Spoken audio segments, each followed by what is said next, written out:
take the plastic off. I'm kind of nervous to try this. Last time I did it with the iPhone 6S, it didn't have any battery. I'm kind of worried this will explode, but here we go.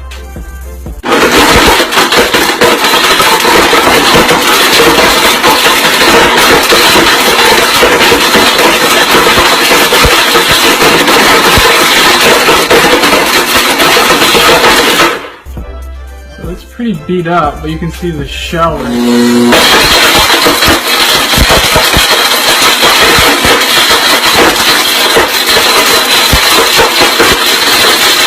See what we got left. It's all ground up into this really fine, and you guys can see